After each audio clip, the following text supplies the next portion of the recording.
एका व्यक्तीकडे तो पेपर गेलेला आहे। तथापि पारदर्शितेकरता एमपीएससीने पूर्ण परीक्षा रद्द केली। या सरकारने मराठा समाजाकरता जेवढे निर्णय घेतले आणि जेवढं काम केलं तेवढं पूर्वी कधी झालेलं नाही। 1 वर्षाची मुदतवाढ याला देण्यात येईल। कोणतीही कारवाई दरम्यानच्या काळात केली जाणार नाही। पहिल्यांदा तर कोणीही असो आणि कुठल्याही पक्षाचा असो त्याच्यावर कारवाई झाली आणि होईलच। एमपीएससीच्या संदर्भात पूर्ण परीक्षा पारदर्शीपणे झाल्या पाहिजेत हे शासनाचे मत आहे। खरं तर या परीक्षेमध्ये जो काही पोलीसचा रिपोर्ट आलेला आहे हा काही मास पेपर फुटलेला नाही। पर्टिक्युलरली एका व्यक्तीकडे तो पेपर गेलेला आहे। तथापि पारदर्शितेकरता एमपीएससीने पूर्ण परीक्षा रद्द केली हे महत्त्वाचं आहे।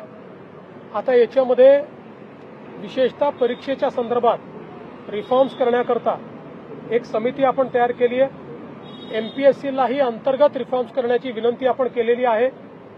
यापुढच्या सगळ्या परीक्षा या पारदर्शी पद्धतीने झाल्या पाहिजेत असा आपला प्रयत्न आहे।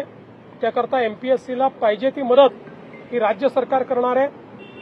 परीक्षेमध्ये कुठलेही गैरप्रकार होऊ नये म्हणून जी कमिटी केली आहे ती कमिटी आता सगळ्या विभाग स्तरांवर जाऊन विद्यार्थी, शिक्षक आणि यातले जेवढे स्टेक होल्डर्स आहेत त्यांच्याशी चर्चा करून एक फुलप्रूफ अशा प्रकारची पद्धत आपण तयार करणार आहोत की ज्याच्यातनं भविष्यातल्या परीक्षा या चांगल्या झाल्या पाहिजेत।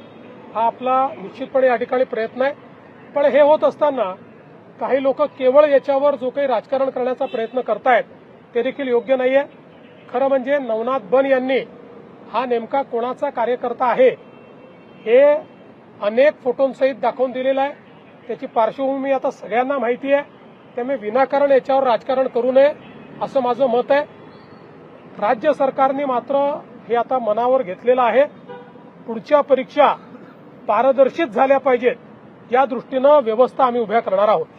नेपाल में सदी की सबसे बड़ी त्रासदी आई है। आंदोलनावर ठाम आहे। 29 तारखेला जे आंदोलन मनोज जरांगे पाटील यांनी जाहीर केलं त्या आंदोलनावर ते ठाम आहेत असं त्यांनी सांगितलं। बघा असं आहे की त्यांनी ज्या मागण्या केलेल्या आहेत त्या मागण्यावर सगळी कारवाई आम्ही केली आहे। पुढे देखील आम्ही करतो। चर्चा त्यांच्याशी चाललेली आहे। मला विश्वास आहे की आमची चर्चा करणारे जे काही सगळे प्रतिनिधी आहेत ते सरकारच्या घेतलेल्या जे काही निर्णय आहेत ते निर्णय त्यांच्यापर्यंत पोहोचवतील। मी एवढंच सांगतो या सरकारने मराठा समाजाकरता जेवढे निर्णय घेतले आणि जेवढं काम केलं तेवढं पूर्वी कधी झालेलं नाही।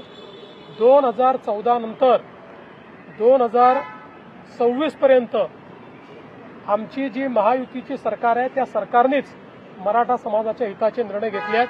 हे मात्र सर्व मराठा समाजाला देखील माहिती आहे। अजून काही घेण्याची आवश्यकता असेल तर ते देखील आम्ही घेऊ।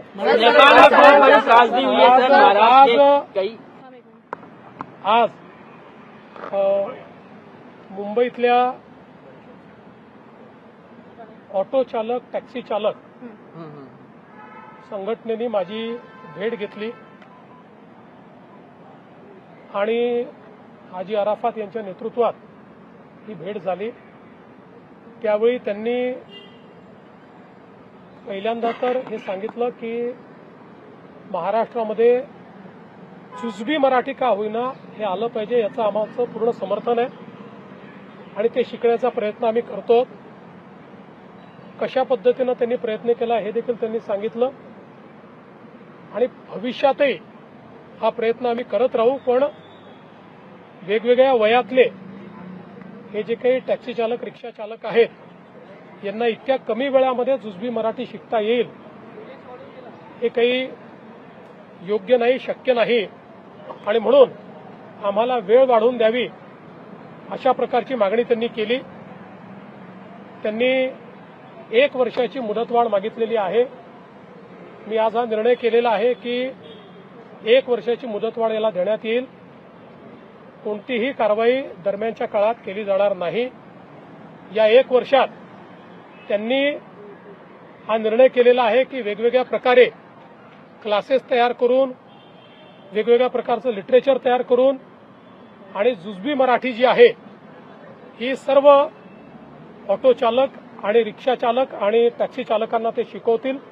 त्यामुळे ते जर स्वतःहून समोर आलेले आहेत तर त्यांना वेळ देणं हे गरजेचं होतं आणि म्हणून हा निर्णय राज्य सरकारने घेतलेला आहे.